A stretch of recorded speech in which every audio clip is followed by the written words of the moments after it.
welcome to our podcast, which is Mamma Mia and her mini me. Yay! We have been going through Sadie Robinson Huff's book called Who Are You Following? And we have been just reading a chapter and then talking about it and answering the questions that are in it. And today is the last chapter we finish in the book, which is chapter 9. Are you following your truth or the truth? Dun dun dun. Yeah. So we are hoping to still, maybe if we have time before she goes to college, do another podcast. And we were thinking like a question and answer one. So if you have any questions for her or for me or both of us, put it down in the comments. And then we'll try to do one and answer those on another podcast. Yeah. So without further ado, we're going to talk about this chapter. So in this chapter, Sadie was writing about the game Two Truths and a Lie. Mm-hmm. And she was saying like, that's a game that like we do sometimes. I'm sure you do at parties. It's like a nice icebreaker. But she was saying like in reality, in life, you can start off a sentence and then say another sentence and it will lead you to believe something which is not actually true. It is the lie. So she gave an example of like, I didn't get my work, like what I wanted to get done today. Like I didn't get my work done today and I'm not where I want to be. It's the number 2. So you could say I'm worthless, and that's a lie. Like you don't have to believe that. Just because the first 2 might be true doesn't mean the last one. And then the second one she was talking about is like if you say, oh, like my friend, like that's a girl, she's so beautiful. And number 2 could be like, I really like her. Like I like spending time with her. We laugh a lot. We have a good time. And then it can lead you to believe number 3, I must be a lesbian. Like if I think she's beautiful and I enjoy her company, that I must be a lesbian, which is not true. It's just like you enjoy each other's company. So it made me think about a recent story Nevaeh was telling us about one of the farm worker girls, like one of the students we have at the farm. She goes to high school and we help pay off her school fees. And she was saying like, she kept on saying like there's this girl in school and she got kicked out of school because she was a lesbianism. And we're like, a lesbianism? Is that even a word? But she just was like, yeah, lesbian. You know what lesbianism means, Nevaeh? And she was like explaining it all. And she was saying like, as a Muslim, like that is so wrong. Mm-hmm. And actually it would be better for her to even be attracted to a teacher and like a teacher in the school because he's a male than like a fellow peer that's a girl, because that is ultimate sin and it's so wrong. So we were like trying to listen to Nevaeh and tell the story, but we were getting so caught up on that word lesbianism because it was just so funny because she was just saying it like so enthusiastically. But I just felt like that is like something that's very interesting, that probably she could be in one of these scenarios, like spending so much time together because it's only girls in the boarding school. And like then you eat together, you do homework together, you're all in the same room together. And so Nevaeh did ask her, is it common to have like lesbianism in schools and boarding schools in Kenya? And she said so many times because of this. They're only around other females. So I thought that was very interesting. Yeah. It's true. And then Sadie talks about one story about how her and her husband Christian were not truthful with each other. So it led them to heartbreak. And so it was just something small that happened that made her assume that it's something different.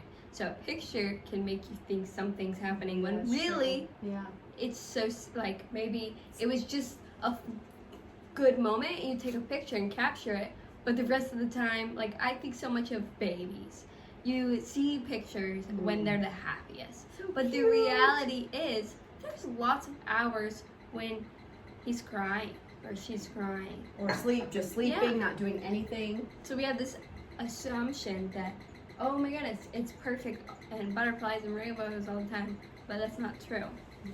And with truth, sometimes we add in little lies. So a quote is, when you try to figure out the truth by creating your own truth, you are just distancing yourself from the truth, which only leads to more confusion. Mm-hmm. So I was like, that's so true. Like, if they were just truthful, like, if she was like, oh my goodness, what is happening in this picture? I'm confused. Then they could have talked it out rather than, have heartbreak in this. It's true. So one of the questions she has in the beginning of the chapter was, what are some lies that get mixed in with the truth in your own life or in your thought life specifically? So I don't know if you answered it. I wrote that, like, my two truths, then that's a lie that I can fall into believing is like, I could feel like I'm a failure as a missionary here in Kenya because I can go down this one. Like, one, I am mostly at home doing homeschool with my daughters throughout the day. That's one, right? And I'm very little time with Kenyans because I'm mostly at home. So number two, I'm not out in ministry and there's unreached people groups. That's why we're here. There's unreached people groups in the surrounding areas and more than one. I think there's 7. And I'm not even talking to them. I'm not even going to have conversations with them. I'm not like reaching out to them. So ultimately, number 3, I'm a failure as a missionary. But that's not like true because I'm obeying God and going where He says go and doing what He says to do. But that's one of mine. I don't know if you have one in your own thought life that you could believe. I think one is beauty. I think that's why I had to take a break from wearing makeup for such a long time, was because my assumption was I'm only beautiful when I have something to cover up. And even though I would just wear eyeshadow and mascara, that made me go places in my mind of I'm not beautiful when I'm not wearing it. I can't go out of the house when I'm not wearing makeup. You're beautiful. And With or so without? taking a break from that I think was really good for me to uproot that lie. I think another lie I believe is like you can't do anything by yourself. And I came to this realization this past week, or 2 weeks ago, when I was walking home, and I was like looking around me, and I was like, I'm not walking with anybody I know. And so I was realizing, like, I do that quite often, where I just walk somewhere by myself, and I believe this lie that you can't do anything by yourself. There's the other lie of you're never gonna be able to drive like by yourself. You're always gonna have someone in the car. You're not gonna be able to drive on a highway. Get your driver's license because you just fail the test. So the lie of failure, that you only ever fail tests, you never pass. That is a lie, and there's little things that we can do to conquer and implant truth instead of following and believing those lies. Absolutely. Yeah. I am proud of you for this past few weeks. So cool. She's been doing a lot. Like, we usually do a lot as like a family. Like, we go together to like visit neighbors, or we go to different schools to do a Bible craft and act out a Bible story. So we do a lot as a family. We go to the farm together. We can do clinics together. But I'm so proud of her. She has been stepping away and like doing her own thing. And it's like, I miss you, but this is so good and hard, and I'm proud of you all at the same time. All right. One thing that I really agree with Sadie is when she says, as Christians, we have to be confident that the Bible teaches what it teaches for a reason, not to scare people away, but to truly love people in full truth. I don't want the watered down gospel. And I was like, preach it. I don't want I don't want to be offended, or I want to feel good after reading the Bible. I want it to be only uplifting, and I want it to encourage me. But sometimes it's like it brings conviction. Sometimes it's saying you need to get up and do something. Don't be lazy. Like, yeah, I never want to fall into the habit of saying, I wish I knew more scripture, but I just don't have time. Yeah. So, like, what I was realizing that I'm like the first person awake in the mornings oftentimes. That's true. And I like to first make myself a cup of coffee, but then I do like to listen, like I'm reading the Bible through audio chronologically and like trying to do it in a year. And it's so nice to be able to do that when everybody is sleeping, there's no distractions, I don't need to do anything else. And then sometimes one person in my family will wake up while I'm still listening to it. Sometimes it's like 20 minutes, but it can go up to 50 minutes to an hour. It just depends on the reading passage for that day. So I do always like to pause it and ask, like, how did you sleep? You know, that kind of thing. There's breakfast on the counter, or here's the breakfast options. but then I can choose to go back to listen to it, or I can be like, all right, now I'm going to get dressed, now I'm going to start my day. Yeah. But it's something really that helps set the whole day for me when I'm able to do it. I feel so much better, like just getting to hear God's word and start the day that way. Yeah. That's true. Mm-hmm. Sadie tells us other story Mm-hmm. about how little Sadie went to a Taylor Swift concert. Okay. And she was like, I really just want to touch Taylor Swift. Just really want to do that, okay? And so then, like, apparently, like, she comes by and I think she gets her guitar pick.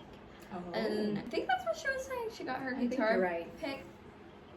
And so she thought it was going to be, like, this huge deal. And then she realized it didn't change her life.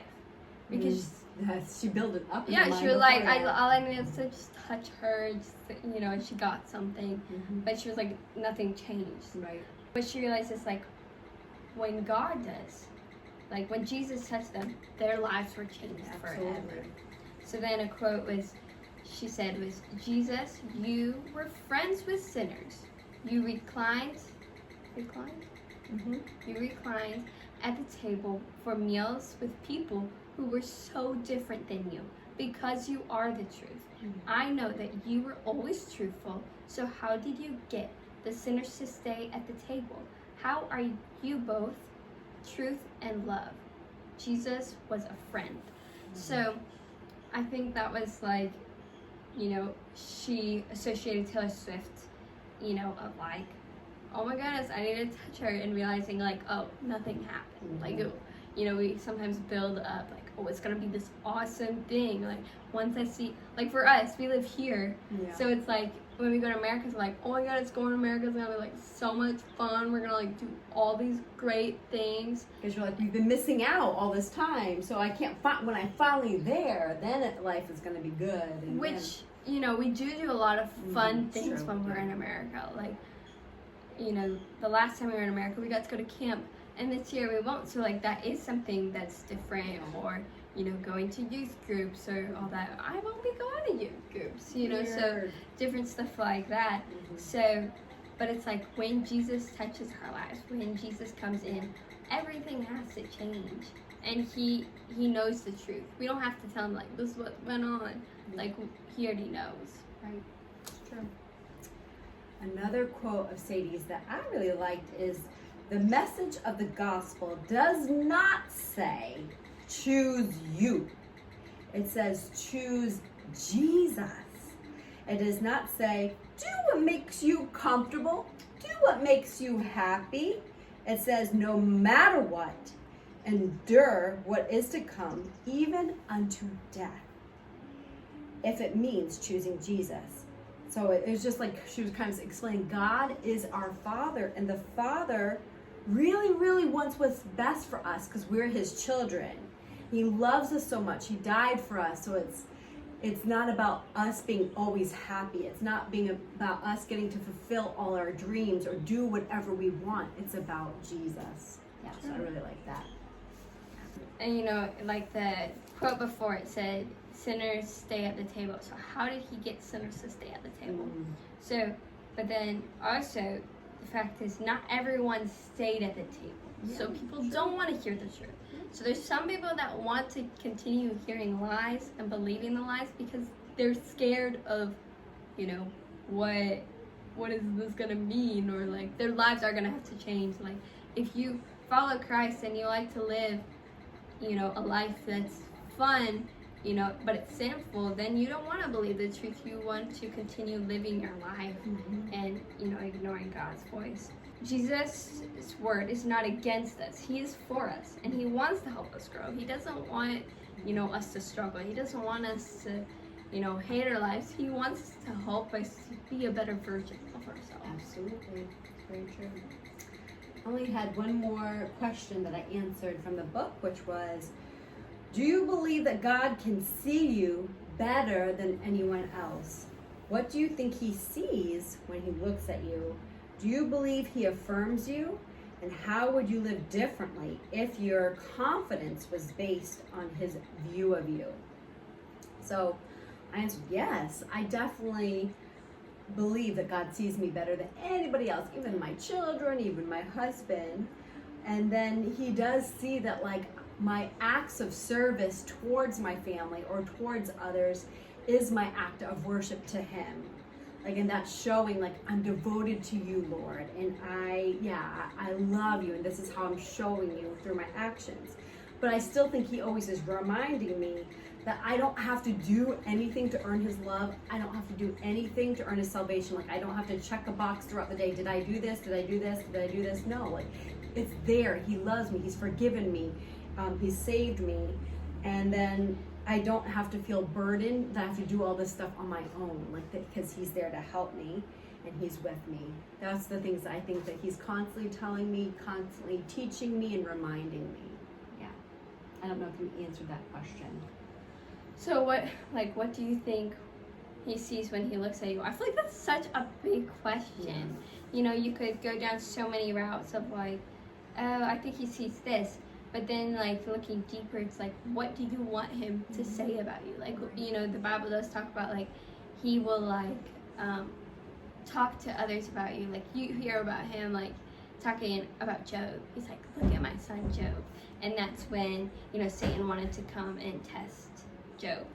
So I think about, like, we, you know, to constantly remind ourselves that we want the Lord to look at us and say the things about us rather than other peers. Like, we want him to be like, oh, that's my faithful servant down there. You know, that's a daughter that I love. He looks at me, you know, I'm sure he sees a firstborn. I'm sure he sees a deep thinker. I'm sure he sees a girl with lots of emotions. You know, one day, 1 hour, I can be like happy, sad, angry, all in the span of a few minutes. You know, so I'm very emotional. And I'm hoping that I'll be able to use those giftings for his kingdom so that when he looks down, he can say, that girl is using the giftings for, you know, his kingdom. The thing that's harder with that is often we get attacked in our giftings. So our giftings become our weaknesses. So me being emotional can also be my weakness, where then I get attacked in that area. So that's why I need to seek the Lord daily, seek him in affirming who I am, and that, you know, so that when he looks at me and when I'm, you know, doing what he's asked me to do, I'm doing it to the best of my ability with his strength, not my own strength. And how would you live differently if your confidence was based on his view of you? So, like, the same thing as what I'm saying is, like, if I go on my own strength, that will fail me. Yeah. But when I trust in the Lord and I seek his advice and I seek his guidance and say, Lord, this is my weakness and my strength, I'm asking you to lead me and that you will affirm me and give me confidence, then I will be double, triple times better than who I am on my own strength. I can do so much more. So, and then the last quote I would say is, there is hope, there is a way, there is a truth, there is a life.